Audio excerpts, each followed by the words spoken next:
وقت ساتھ چلتا ہے، وقت رام کرنے میں تجزیے کے داؤ کیا تجربے نہیں چلتے۔ عشق کے علاقے میں حکم یار چلتا ہے، حسن کی عدالت میں عاجزی تو چلتی ہے، مرتبے نہیں چلتے۔ آج اس کا نیا البم لانچ ہوا تھا اور ساتھ ہی کانسرٹ تھا۔ وہ کامیاب لانچ اور شو کے بعد باہر نکلا تو صحافیوں اور پرستاروں کا ایک جم غفیر اس کا انتظار کر رہا تھا۔ مبارک ہو سر، اس بار تو آپ نے ریکارڈ ہی توڑ دیا۔ وہ خوش دلی سے مسکرا کر سب کے سوالات کا جواب دے کر گھر کی طرف روانہ ہوا۔ کامیابی مبارک ہو ڈیئر کزن۔ گھر میں گھستے ہی اس کا سامنا انیتا سے ہوا۔ تھینکس، وہ رکھائی سے جواب دیتا ہوا آگے بڑھا جہاں لیونگ روم میں نانو سمیت سب گھر والے موجود تھے۔ روحان بیٹا ادھر آؤ، شاہانہ بیگم نے پیار سے اسے اپنے پاس بلایا۔ آج تمہاری ساری محنت کا صلہ مل گیا ہے، ماشاء اللہ سے تمہاری البم نے پہلے ہی دن ریکارڈ توڑ بزنس کیا ہے۔ اب تو کچھ دن کا بریک لو اور آرام کرو۔ طاہرہ خانم اسے اپنے نزدیک بٹھاتے ہوئے بولی۔ اب آفس کے بارے میں کیا خیال ہے؟ سلیمان صاحب نے اینک کی آڑ سے اسے دیکھا جو اپنی ماں اور نانی سے لاڈ اٹھا رہا تھا۔ آفس کون سا کہیں بھاگے جا رہا ہے؟ ابھی اسے کچھ دن آرام کرنے دو، پھر یہ جوائن کر لے گا۔ کیوں روحان، میں ٹھیک کہہ رہی ہوں نا؟ طاہرہ خانم نے بات سمیٹی۔ وہ نہیں چاہتی تھی کہ ان باپ بیٹے میں دوبارہ بحث شروع ہو۔ جی نانو، میرا ارادہ کچھ دنوں کے لیے ناردرن ایریا کی طرف جانے کا ہے۔ چلیں بھائی، کھانا لگ گیا۔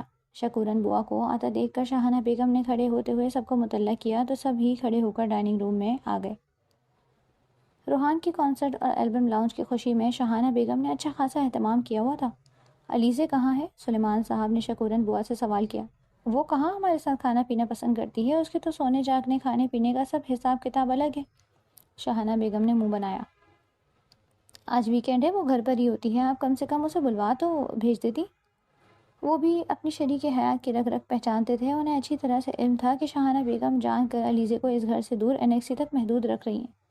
ارے تم دونوں آپس میں کیوں الجھ رہے ہو؟ علیزے تو اپنی دوست کے ساتھ اس کی برتھ ڈے پارٹی میں گئی ہوئی ہے۔ طاہرہ خانم نے ان دونوں میاں بیوی کو ٹوکا جو آپس میں الجھ رہے تھے۔ ایسے کیسے اکیلی لڑکی بنا اجازت بنا انفارم کیے پارٹی میں چلی گئی؟ کوئی اونچ نیچ ہو گئی تو ہم اس کے ماں باپ کو کیا منہ دکھائیں گے؟ شاہانہ بیگم کے ماتھے پر بل پڑے۔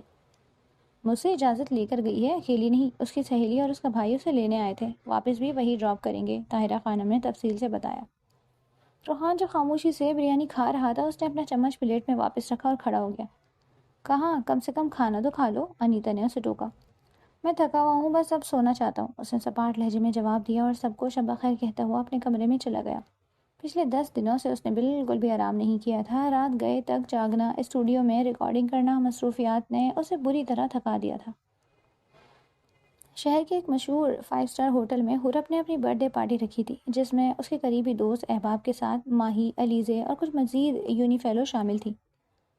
یونیورسٹی کے گروپ کے ساتھ وہ سب انجوائے کر رہی تھی۔ ماہی ان سب کو اپنی پھول دادی کے اقوال زنی سنا رہی تھی جن کے بقول لڑکیوں کی زندگی کا مقصد بس شادی کرنا اور بچے پالنا تھا۔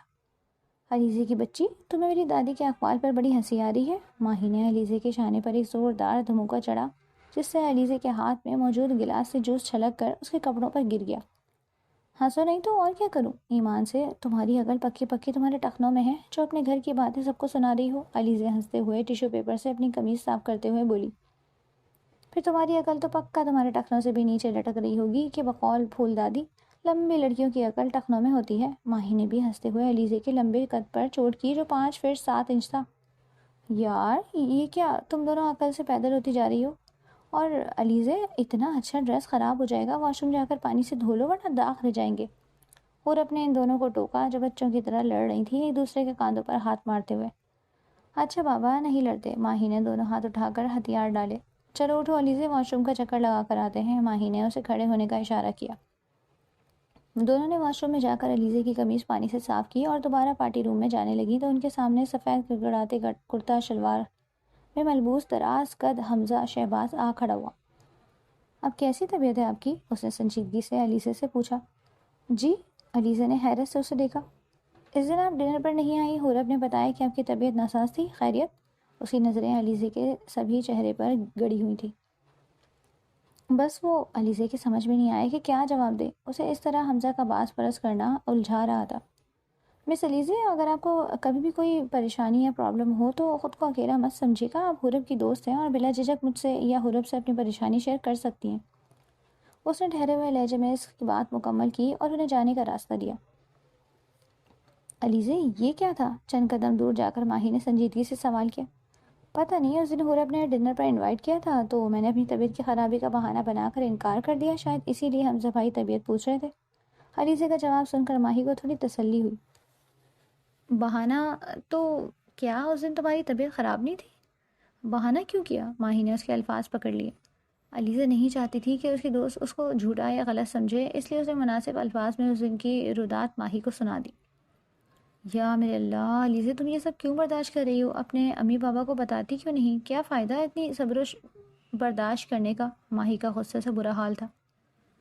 وہی تو واحد انسان تھی جسے علیزہ کی حالات کا علم تھا۔ ماہی میری جان، بات برداشت یا صبر کرنے کی نہیں ہے۔ میں بس اپنے بابا کا وہ مان نہیں توڑنا چاہتی جو انہیں تایا ابو اور ان کی فیملی پر ہے۔ مگر علیزہ، انکل کو ان خود غرض لوگوں کے اصل چہرے پتہ ہونے چاہیے۔ تایا ابو میرے بابا کے واحد سگے رشتہ دار ہیں، اور میں نے ہمیشہ اپنے بابا کی آنکھوں میں تایا ابو اور ان کی فیملی کے ذکر پر ایک فخر، ایک مان دیکھا ہے۔ بس میں اپنے بابا کا وہ مان توڑ کر انہیں دکھی نہیں کرنا چاہتی، علیزہ نے مضبوط لہجے میں وجہ بیان کی۔ وہ یقیناً ایک اچھی بیٹی تھی جس کے نزدیک اس کے والد کی عزت، ان کا مان، ان کی خواہشات اہم تھی۔ تمہارے ساتھ ان سو کالڈ رشتہ داروں نے اتنا کچھ کیا جو تم نے اکیلے برداشت کیا، واقعی یہ بہت بڑی بات ہے۔ تم بہت اسٹرانگ ہو علیزہ، یقین کرو اگر تمہاری جگہ میں ہوتی تو کب کا لوگوں کو آئینہ دکھا کر ایک ہنگامہ کھڑا کر چکی ہوتی۔ ماہی جوش سے بولی۔ اچھا اب چلو حورب کے پاس چلتے ہیں، رات بہت ہو گئی ہے، اب گھر چلنا چاہیے۔ یار ان کی تو ابھی فیملی گیدرنگ چل رہی ہے، ایسے میں حورب سب چھوڑ کر ہمیں ڈراپ کرنے جائے، اچھا نہیں لگتا، ماہی نے سامنے سب کو تصویریں اترواتے ہوئے دیکھ کر سنجیدگی سے کہا۔ مگر علیزہ کو اس کی بات سے اتفاق تھا، مگر گھڑی کی سوئیاں رات کی 11 بجا رہی تھیں۔ گرلز کیا ہوا ادھر، کیوں اٹک گئی ہو؟ حورب ہنستی ہوئی ان کے پاس آئی۔ حورب اب اجازت تو، میں نانو سے رات 10 بجے تک کی اجازت لے کر آئی تھی اور اب 11 بج رہے ہیں۔ او، حورب نے سر ہلایا۔ واقعی طاہرہ خانم نے اس نے خود رات 10 تک ڈراپ کرنے کا کہا تھا۔ علیزہ میں بھائی سے کہتی ہوں تمہیں ڈراپ کر دیں، میں بھی ساتھ چلتی، لیکن وہ شرمندہ ہوئی۔ اٹس اوکے، تمہارا فنکشن ہے، تم اپنے گیسٹ اٹینڈ کرو، میں اور ماہی حمزہ بھائی کے ساتھ چلے جاتے ہیں۔ ماہی ڈونٹ ٹیل می کہ تم بھی گفٹ کھولنے سے پہلے جا رہی ہو، حورب ناراض ہوئی۔ نہیں میں رک رہی ہوں، بس یہ اپنی علیزہ کو بھجوانے کا انتظام کر دو، ماہی نے جلدی سے جواب دیا، جسے سن کر حورب حمزہ کو بلانے چلی گئی۔ ماہی میں اکیلی؟ علیزہ پر حمزہ شہباز کے ساتھ اکیلے جانے کا سوچ کر گھبراہٹ طاری ہوئی۔ پہلے ہی اس گھر میں اس پر الزامات لگائے جاتے تھے اور اب رات گئے حمزہ کے ساتھ اسے دیکھ کر وہاں نہ جانے کا کیا ہوتا؟ علیزہ، ماہی نے اس کا ٹھنڈا پڑتا ہاتھ تھام کر ہچکچاتے ہوئے اسے مخاطب کیا۔ علیزہ پلیز برا مت ماننا، میں نہیں چاہتی حورب مجھ سے ناراض ہو، وہ دراصل وہ ہچکچائی۔ وہ میں حمزہ کو، ماہی نے اپنی انگلیاں مروڑیں۔ میں حمزہ کو بہت پسند کرتی ہوں، ماہی نے آنکھیں بند کر کے تیزی سے اپنی بات مکمل کی۔ واٹ؟ علیزہ کو جھٹکا لگا۔ آر یو سیریس ماہی؟ وہ ماہی کے رنگ بدلتے چہرے کو بغور دیکھ رہی تھی۔ او گاڈ، تم بلش کر رہی ہو؟ علیزہ اپنے سارے تفکرات بھول کر دل سے ماہی کے لیے خوش ہو کر مسکرائی۔ اچھا بابا تم رکو اور اپنی ہونے والی نند کو امپریس کرو، میں نانو کو فون کر کے گھر سے گاڑی منگوا لیتی ہوں، تم پلیز جا کر حورب کو منع کرو، تب تک میں نانو کو فون کرتی ہوں۔ علیزہ نے اپنا سینڈ فون نکال کر نانو کا نمبر ملایا۔ تجھ کو معلوم نہیں، تجھ کو بھلا کیا معلوم، تیرے چہرے کے یہ سادہ سے اچھوتے سے نقوش میرے تخیل کو کیا رنگ عطا کرتے ہیں، تیری زلفیں، تیری آنکھیں، تیری آرس، تیرے ہونٹ کیسی انجانی سی معصوم خطا کرتے ہیں۔ خلوت بزم ہو یا جلوت تنہائی، تیرا پیکر میری نظروں میں اتر آتا ہے، کوئی ساتھ ہو، کوئی فکر ہو، کوئی ماحول، مجھ کو ہر سن تیرا حسن نظر آتا ہے۔ کس کو معلوم ہے میرے خوابوں کی تعبیر ہے کیا، کون جانے میرے غم کی حقیقت کیا ہے، میں سمجھ لوں بھی اگر اس کو محبت کا جنوں، مجھ کو اس عشق جنوں خیز سے نسبت کیا ہے۔ وہ رات دیر تک جاگنے کا عادی تھا، لیکن آج تھکن کی وجہ سے 11 بجے ہی سونے لیٹ گیا تھا، پر اب نیند اس کی آنکھوں سے غائب تھی۔ تنگ آ کر اس نے سگریٹ سلگائی اور ایک لمبا کش لے کر دھواں فضا میں چھوڑا۔ دیکھتے ہی دیکھتے اسے دھوئیں کے مرغلوں میں علیزہ کا چہرہ نظر آنے لگا۔ یہ سچ تھا کہ رات گئے علیزہ کا انیکسی سے باہر ہونا، کسی دوست کی پارٹی میں جانا اسے برا لگا۔ ڈیم اٹ، آخر یہ لڑکی مجھے کیوں ڈسٹرب کر رہی ہے؟ وہ جھنجھلا رہا تھا، اس کے دھیان کے سارے دھاگے اس وقت علیزہ سے جڑے ہوئے تھے۔ یہ صرف نانو کی باتوں کا نتیجہ ہے؟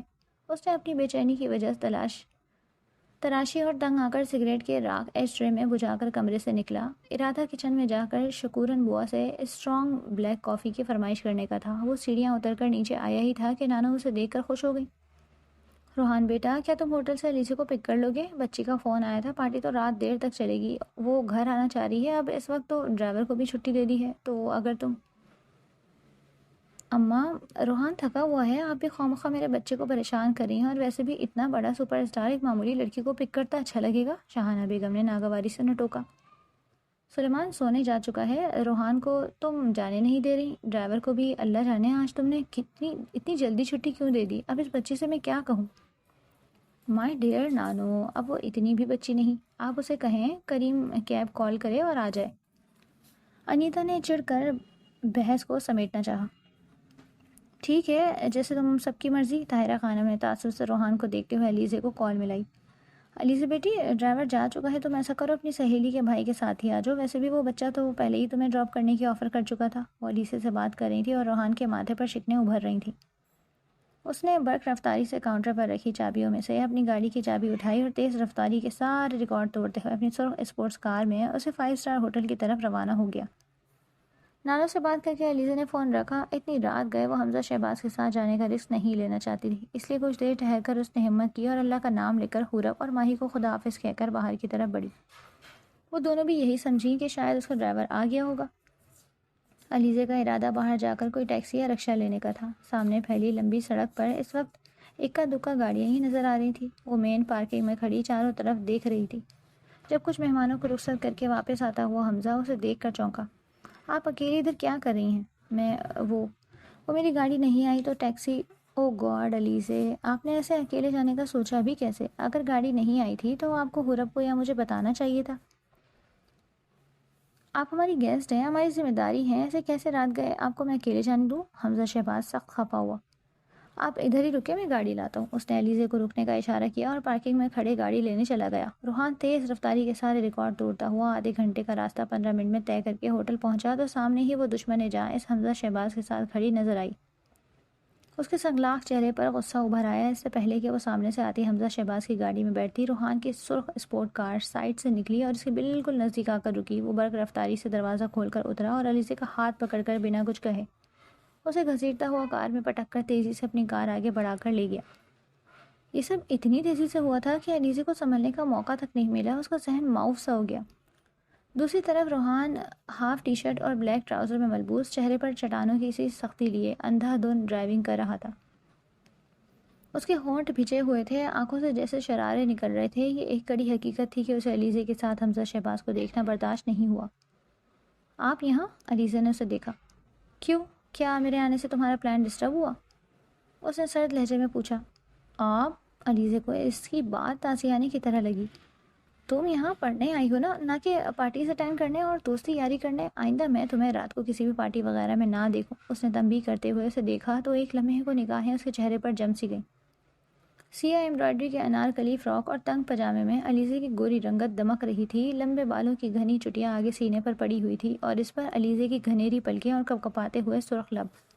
اس کا دل مسلسل علیزے کو دیکھنے کی تمنا کرنے لگا۔ اس نے دل کو ڈپٹا اور اس کے سراپے سے نظریں چرائیں۔ شاید میرا دماغ خراب ہو گیا ہے، وہ زیر لب بڑبڑایا اور گاڑی کی رفتار مزید تیز بڑھا دی۔ دوسری طرف علیزے اس کے رویے سے اچھی خاصی ہراساں ہو چکی تھی اور زیر لب خیریت سے گھر پہنچنے کی دعائیں مانگ رہی تھی۔ 15-20 منٹ بعد گاڑی ایک جھٹکے سے NXT کے سامنے رکی۔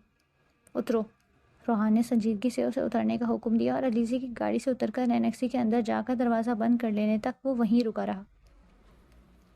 علیزے کو NXT میں چھوڑ کر وہ اپنی گاڑی پارک کر کے گھر کے اندر گھسا ہی تھا کہ انیتا اس کے سامنے آ کھڑی ہوئی۔ بڑے عیش ہو رہے ہیں بھائی، اس نے طنز کیا۔ مطلب؟ روحان نے خوف آشام نظروں سے اپنے سامنے کھڑی انیتا کو گھورا۔ تمہیں تو گرلز سے الرجی تھی نا، تو اب وہ الرجی کہاں گئی؟ یا میں سمجھوں کہ سواد کا جادو تمہارے سر چڑھ چکا ہے؟ انیتا کی سرخ آنکھوں سے حسد کے شعلے نکل رہے تھے۔ تمہاری فضول بکواس سننے کے لیے میرے پاس وقت نہیں ہے، ہٹو میرے راستے سے۔ روحان نے بیزاری سے اس سامنے سے ہٹنے کا اشارہ کیا۔ تم اور وہ پردے کی بوبو، نام نہاد شرافت کی علم بردار علیزے بی بی اکثر رات گئے تک ساتھ نظر آتے ہو۔ یہ کوئی پہلی بار تو میں نے تمہیں اس کے ساتھ نہیں پکڑا۔ مجھے بتاؤ روحان، اس لڑکی میں ایسا کیا ہے جو تم اس کے ساتھ راتیں گزارنے لگے ہو؟ انیتا نے مبالغہ آرائی کی حد کر دی تھی۔ انیتا؟ روحان اس کی بات سن کر دھاڑا۔ اس کا وجیہہ چہرہ غصے سے آگ کی مانند دہک اٹھا تھا۔ اس نے آگے بڑھ کر انیتا کی گردن دبوچی۔ تم نے جو کچھ بھی کہا وہ سب جھوٹ ہے، بکواس ہے. اگر آئندہ تم نے اس طرح کی گھٹیا اور نیچ بات کی تو میں تمہارا لحاظ نہیں کروں گا اور تمہیں قتل کر کے سیدھا پھانسی چڑھ جاؤں گا، لیکن اپنے کردار پر اور علیزہ کی پاکیزگی پر ایک لفظ بھی نہیں سنوں گا. اس نے زہر خند لہجے میں پھنکارتے ہوئے ایک جھٹکے سے اس کی گردن چھوڑی. حمزہ شہباز خالی خالی نظروں سے دھواں اڑاتی ہوئی گاڑی کو دیکھ رہا تھا جو لمحہ بہ لمحہ علیزے کو اسے دور لے جا رہی تھی. ابھی وہ علیزے پر ایسا کوئی حق نہیں رکھتا تھا کہ اسے روحان جیسے سرپھرے امیر زادے کے ساتھ جانے سے روک سکتا. ایک گہری سانس لے کر اس نے اپنی گاڑی کا رخ شہباز ولا کی طرف موڑا. علیزے کے جانے کے بعد اس کا موڈ آف ہو گیا تھا، اسی لیے واپس پارٹی میں جانے کے بجائے اس نے گھر واپسی کو ترجیح دی. گھر پہنچ کر اس نے گاڑی کی چابی، والیٹ اور کلائی پر بندی گھڑی سب سائیڈ میز پر رکھی اور واش روم میں شاور لینے گھس گیا. کافی دیر ٹھنڈے موسم میں وہ ٹھنڈے پانی کے نیچے کھڑا خود کو کنٹرول کرنے کی کوشش کرتا رہا. شاور سے فارغ ہونے کے بعد وہ سونے کے لیے لیٹ گیا، پر آج تو نیند کی دیوی بھی جیسے روٹھ گئی تھی. اس کی آنکھوں میں علیزہ سے کالج میں ہونے والی پہلی ملاقات ابھرنے لگی. آئی لو یو. گلاب کا پھول اس کی سمت بڑھائے، لرزتے کپکپاتے لب، گھنیری سیاہ جھکی پلکیں. وہ لڑکی حسن کا شاہکار تھی. وہ لمحہ میرا سب کچھ لے گیا. حمزہ نے کروٹ بدلی. تم بہت سادہ، بہت سویٹ ہو. تمہاری سادگی، تمہاری حیا نے میرے دل کا قرار لوٹ لیا ہے. میں نے آج تک کبھی بھی کسی کے لیے ایسا محسوس نہیں کیا جیسا تمہارے لیے کرتا ہوں.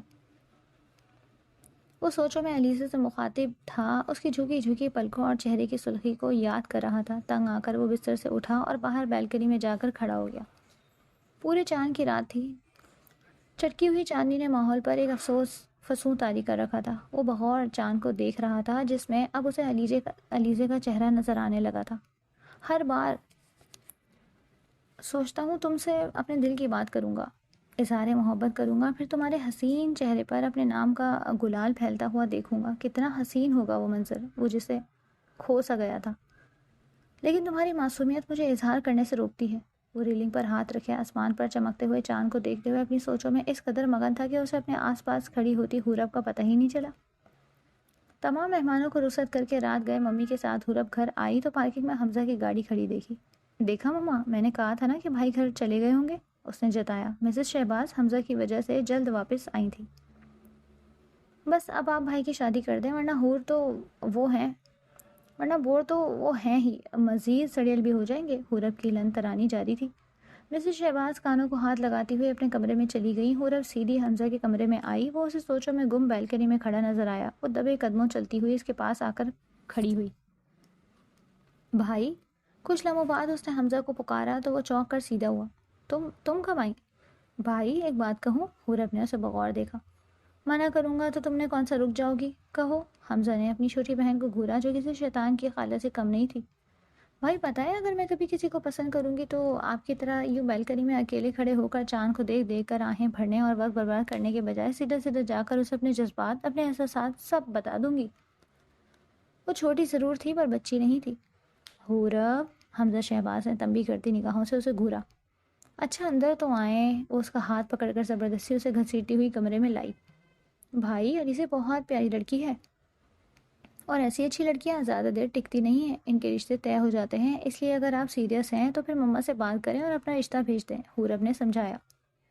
میں اس کی رائے جانے بغیر ایسا کچھ نہیں کر سکتا. اس نے اپنی مشکل بتائی. وہ نہیں چاہتا تھا کہ علیزے کو اس کی وجہ سے کوئی پریشانی ہو. تو پھر پرابلم کیا ہے؟ آپ اس سے پوچھ لیں. ویسے بھی میرے اتنے پیارے اتنے ہینڈسم بھائی کو وہ انکار کر سکتا ہے؟ اس کے لہجے میں بھائی کے لیے محبت تھی. سوچوں گا. حمزہ نے پیچھے چھڑانے کی کوشش کی. سوچوں گا؟ حورب نے اس کے لہجے کی نقل اتاری. زیادہ سوچنے والے ہاتھ ملتے رہ جاتے ہیں اور دلہنیا کوئی اور لے جاتا ہے. اگر آپ ڈائریکٹ اظہار نہیں کر سکتے تو رہنے دیں، میں خود علیزہ سے پوچھ لوں گی. اس نے پیشکش کی. تم میری فکر چھوڑو، مجھے جو کرنا ہوگا خود کر لوں گا. آپ جاؤ یہاں سے. اس نے سختی سے اسے جانے کا اشارہ کیا. بھائی آپ کر لو گے نا؟ ویسے مجھے کوئی پرابلم نہیں ہے اپنی ہونے والی بھابھی تک آپ کا پیغام محبت پہنچانے میں. وہ جاتے جاتے دروازے کی چوکھٹ پر رک کر شرارت سے بولی. قسم سے اب تم مار کھاؤ گی، نکلو یہاں سے ورنہ. وہ دانت پیستے ہوئے اس کی سمت بڑھا تو وہ بھاگی. بھائی 24 گھنٹے دے رہی ہوں، اظہار کر دو، ورنہ آپ اظہار کرو یا نہ کرو میں اور ماما آپ کا رشتہ لے کر جا رہے ہیں. وہ دوبارہ دروازے میں سے جھانک کر بولی اور بات مکمل کر کے بھاگ گئی.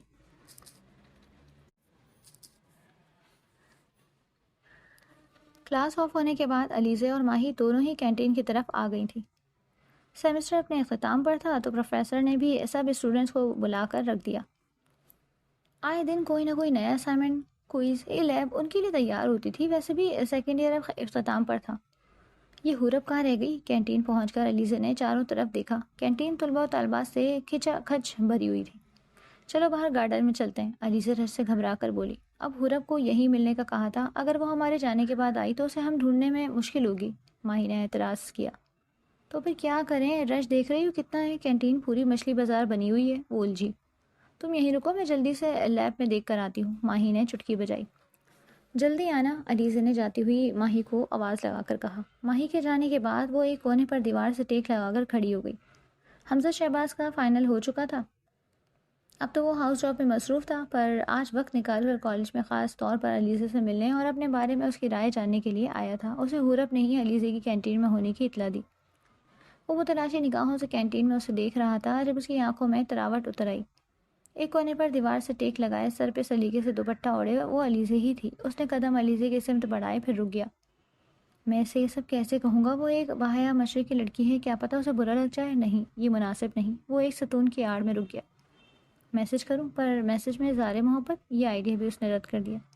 کچھ سوچ کر اس نے جیب سے قلم نکالا اور پاس سے گزرتے ہوئے لڑکے سے ایک صفحہ مانگ کر ایک میز پر بیٹھ گیا۔ سکون سے بار بار علیزہ کی طرف دیکھتے ہوئے اس نے خط لکھا، اسے اچھی طرح سے طے کر کے اب وہ علیزہ تک اسے پہنچانے کی بات سوچنے لگا۔ چھوٹے، اس نے برسوں سے کینٹین میں کام کرتے بچے کو آواز لگائی۔ جی ڈاکٹر صاحب، وہ دانت نکالتا ہوا اس کے پاس آیا۔ سنو، یہ پرچہ وہ جو دیوار کے ساتھ لڑکی کھڑی ہے اس کو دے دو، اس نے ہاتھ کے اشارے سے بتایا، پھر ایک بڑا نوٹ نکال کر اسی جیب میں رکھا۔ بس صاحب، میں 2 منٹ میں دے کر آیا، وہ فرما برداری سے سر ہلاتے ہوئے بولا۔ چھوٹا آہستہ آہستہ علیزہ کے سمت قدم اٹھا رہا تھا، نہ جانے وہ یہ خط پڑھ کر میرے بارے میں کیا سوچے۔ حمزہ رخ بدل کر بیٹھ گیا۔ وہ نہیں چاہتا تھا کہ علیزہ خط پڑھتے ہوئے اسے دیکھ کر گھبرا جائے۔ بہتر ہی تھا وہ آرام و سکون سے خط پڑھے، پھر سوچ سمجھ کر فیصلہ کرے۔ ماہی یار، کہاں رہ گئی تھی؟ میں کب سے ادھر کھڑی تمہارا انتظار کر رہی ہوں، علیزہ نے ماہی کو آتے دیکھ کر شکایت کی۔ لیب، کلاس، آڈیٹوریم سب جگہ دیکھ لیا، شاید وہ گھر چلی گئی ہے، ماہی نے دیر سے آنے کی وجہ بتائی۔ ایسے بنا بتائے؟ علیزہ حیران ہوئی۔ چلو باہر چل کر بیٹھتے ہیں، غورب کو ڈھونڈنے کے چکر میں بھاگ بھاگ کر میں تھک گئی ہوں، اور یہاں تو ابھی تک ایک میز بھی خالی نہیں ہوئی، بھوک سے میرا پیٹ میں درد ہونے لگا ہے۔ ماہی نے پھولے منہ سے اپنی تھکاوٹ کا ذکر کرتے ہوئے پوری کھچا کھچ بھری کینٹین کو دیکھا۔ اف لڑکی، تھوڑا صبر بھی کیا کرو، ایسا کرتے ہیں ہم سموسے اور کولڈ ڈرنک لے کر باہر بیٹھ جاتے ہیں، علیزہ نے تجویز دی۔ پر اتنی لمبی لائن میں کون لگے گا؟ ماہی نے منہ بسورا۔